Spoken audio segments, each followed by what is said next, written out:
Okay pa ba yung buko?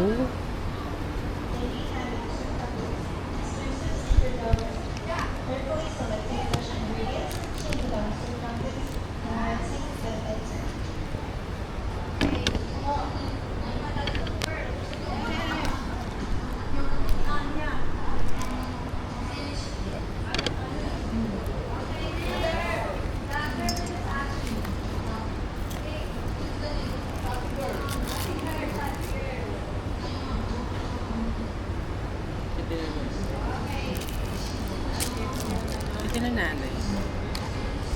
So let's try this. Let's try the milk tea of Xing Fu Tang Inang.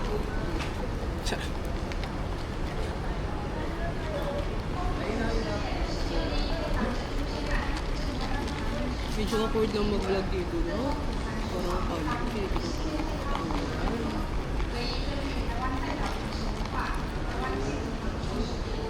wala nga lang pala mga masarap ako. But let's try this.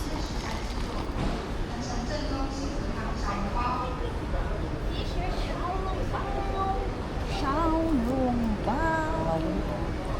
Hinalo mo ako. Paralain mo ulit. Masyadong ba ako?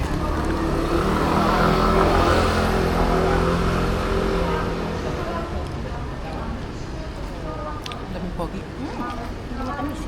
Hindi ba tamis na? Xiaolongbao. 200 kasama na yung drinks. Not bad, guys. Well, 400. Okay, ulit. Hindi, 200 kasama drinks. Paano mo? Pag Pilipin. Do Kiri na din, kasi kasama na drinks. drinks.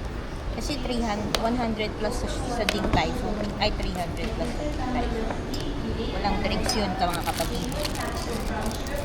And this is chili sauce.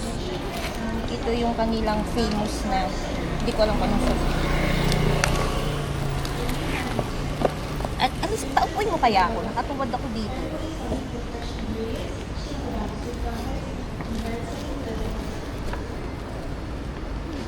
Hindi mo lang sa kalsada yan, oh. Ba't nakaupo? Yes. Nakakalat kung ano mong hindi mo tinapon ng araw. Hindi akin yan. Nakatapon na yung basurahan. Nandiyan pa yung ako. Ang Xing Fu Tang. Xing Fu Tang. Xing Fu Tang. Kina mo. Ha? Kina mo. Xing Fu Tang. Kina mo. Ang pangalan ko nito, na pinipilahan po ito, si Xing Fu Tang. So, paano na? Isa lang. Nalagay mo dyan. Malaki ito na lahat? Ay, hindi mo ito. Ay, bakit toyo? No, it's oil eh. Ay, ba yung sarap? Oo nga naman. Hindi naman nila pwedeng gayahin yung kita. Ayoko to na. Sorry. Let's try the Xing Fu Tang na. Xing Fu Tang Xiaolongbao.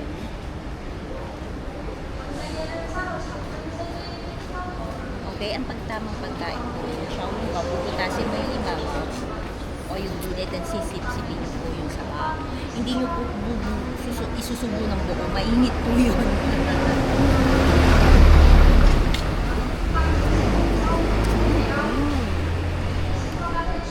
Sarap. What can you say? Ang harap. Harap.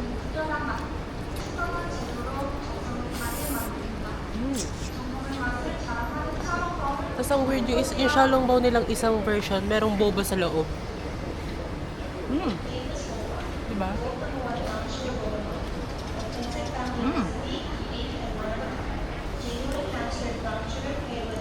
Masarap. Masarap.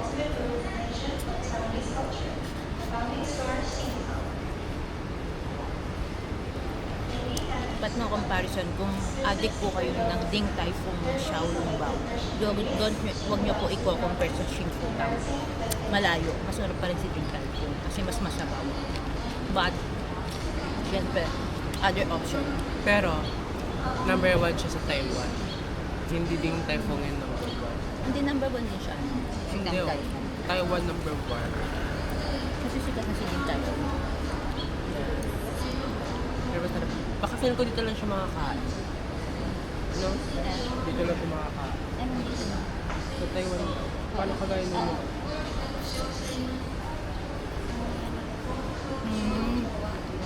Wala na yung sabaw. Mabilis ko matuto ako.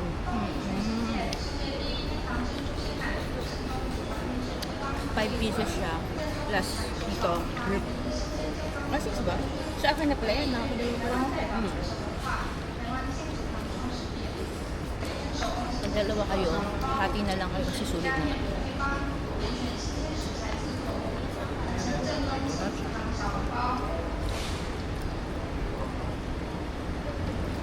Toyo po.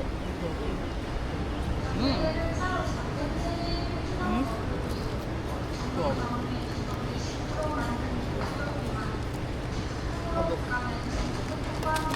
Do kahit ano yan, kahit Xiaolongbao lang sa kalsada, tirahin ko yan. Next stop po namin, titigil muna after yun.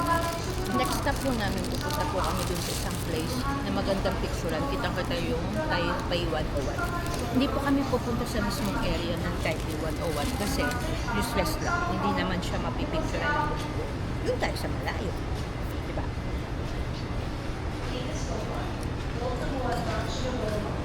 Ito yung kasama, brown sugar milk tea. Sarap. I'm telling you kasi hindi ako addict ng milk tea. Nakakamake ilang milk tea na ako dito sa Taiwan. Hindi ko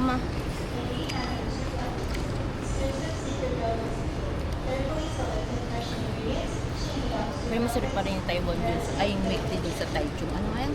Yung number 1. Sila yung birth ng boba milk tea. The best. Kasi maliliit yung nila boba. Parang sa cocomelon. Kaya masarap. Cocomelon. Cocomelon yan, di ba? Cartoon yung Cocomelon. Di ba may cocomelon na tindahan yung Coco boba? lang yun. Ah, coco lang pala yun. Sorry naman. Napaghalatangin daw nanunanan. Coco pa lang. Di ba maliliit yung boba nila? Yun, gano'n. Kaya masarap. Meron din kami meron din kami nainuman ng milk tea doon sa pinakadulo ng Shimin din pag dinire-diretso niya siya. Sarap din. Ano naman yung brown sugar fresh milk na masarap siya. Kaya hindi ako tinanong ni Kuya kung siguro nga pag brown sugar, hindi na tinatanong yung level ng sugar. Ha? Level ng sugar. Siguro pag white sugar lang. Hindi ako tinanong, mga besh. Pati level ng ice, hindi ako tinanong, mga besh.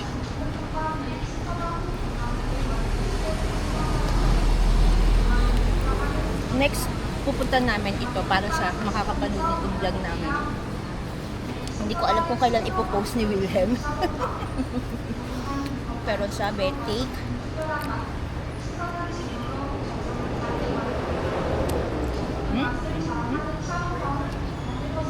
MRT Red Line, Changshan Exit 1. Yun. Maganda siya. Ganito mangyayari. Gandang siya. Wala? Red Lane. Changshan. Titingnan natin. Kasi ang alam ko lang dito is green tsaka blue. Alam niyo, puro Pinoy ngayon. Ngayong umaga nakakita namin puro Pinoy. Napaghahalata na Pinoy yung mahilig maaga umaalis. Ano ba? Dito hindi nalilate ang Pinoy. Sa Pilipinas mga nalilate.